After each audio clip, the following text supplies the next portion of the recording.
During the years 1831 to 1832, a major debate about slavery took place. The Virginia slave debate happened due to the Nat Turner Rebellion of August 1831. The debate took place in the Virginia legislature. The two sides continued to argue, the abolitionists and the slaveholders.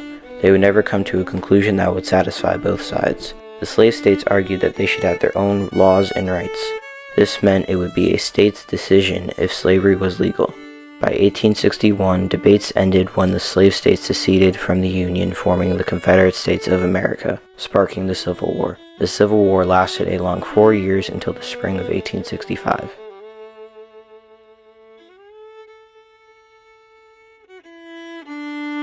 The Civil War included many perspectives. The most important perspectives are the slaves', Southern, and Northern viewpoints and opinions. There were hundreds of slave insurrections, like the Nat Turner Rebellion in 1831. According to a letter from William Lloyd Garrison in the autobiography of Frederick Douglass, he said phrases like, "with chains upon his limbs and shooting a slave." This annihilated any right of humanity in the U.S. In Douglass's autobiography, he talked about memories of slaves being whipped and their flogger enjoying their victim in pain. Because of this and other various reasons, slaves started rebellions on their plantations. The North and South opinions on slavery were very different. The slave states wanted slavery while the free states did not.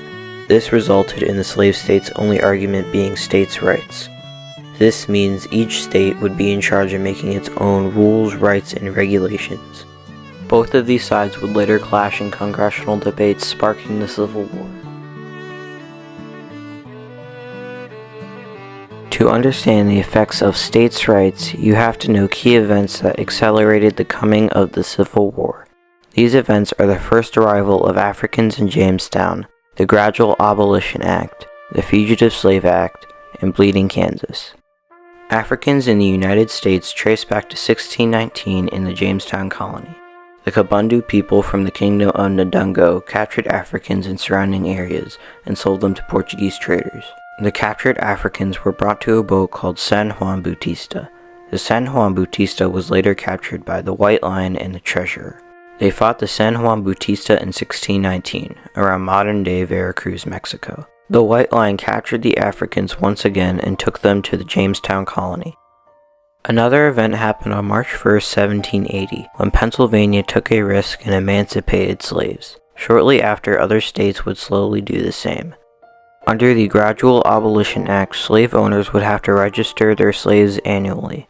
According to the primary document, this act slowly disintegrated slavery and prevented the purchase of slaves. This proved slavery was being acknowledged by the country's officials.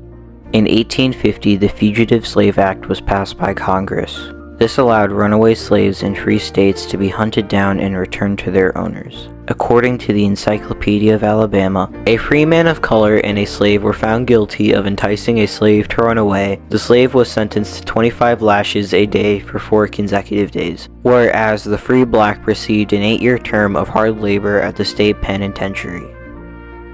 When Africans live in a free state, they are not able to be owned by another human or race. But this law had overridden the rights in free states, making this possible.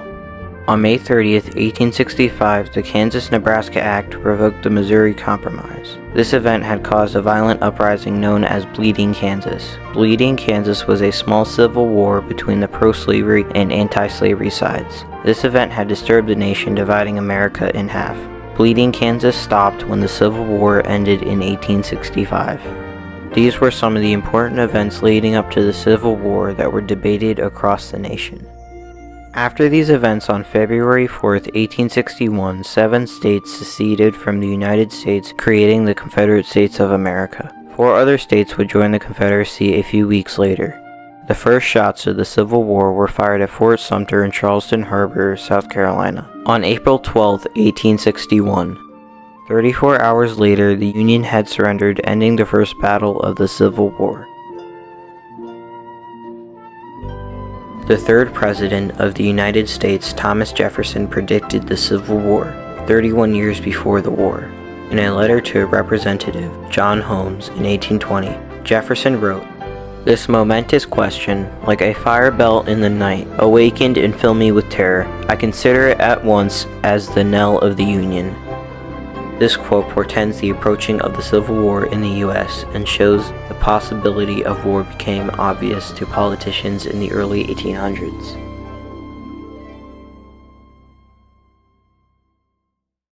In the year 1850, a critical debate occurred.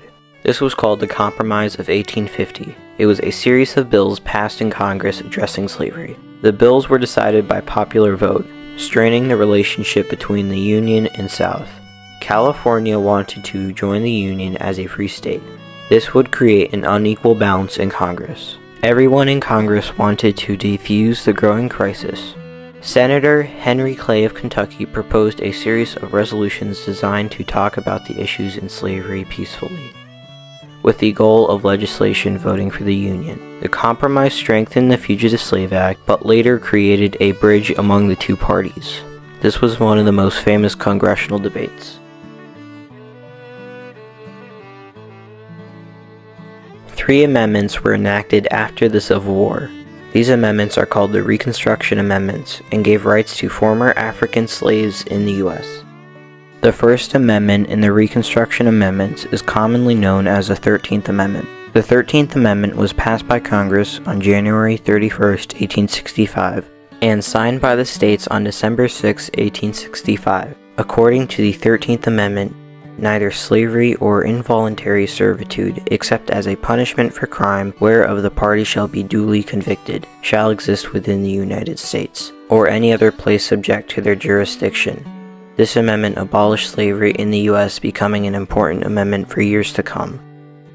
The Second Amendment in the Reconstruction Amendments is commonly known as the 14th Amendment. This amendment was passed by Congress on July 9, 1868. Immediately after it was signed, the amendment granted citizenship to all people born in the United States. This amendment gave civil rights and protection to former slaves and their descendants.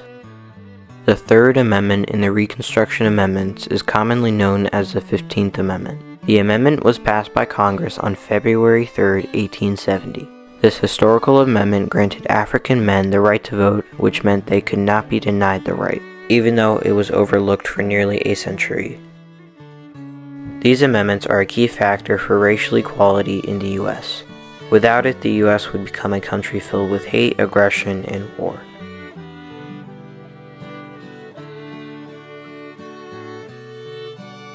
After the Civil War, slavery was abolished, letting all slaves become free people. This gave them rights and freedom in any corner of the United States. Even though freed slaves were allowed by law to live or work anywhere in the country, they were often rejected, beaten, or killed for racist crimes. The events of the Civil War changed racial segregation by ending slavery. However, the South slowly began enacting the Jim Crow laws 5 to 10 years after the Civil War. Another event that followed after these racist laws was the Civil Rights Movement. The Civil Rights Movement was a 14-year-long protest about rights for African Americans in the U.S. Even in our time, recent protests over Confederate War memorials representing Southern leaders are being protested and making the news. The war still impacts all of us today because it was one of America's most debated topics and greatest tragedies, as well as the first step to racial equality, even though we are not fully there yet. States' rights is connected to the topic of debate and diplomacy because it was used in debates in Congress leading up to the Civil War. After the debates in Congress and violence on the battlefield ended, slavery was abolished. Even though this conflict could have been avoided, the Civil War was necessary to ensure racial equality.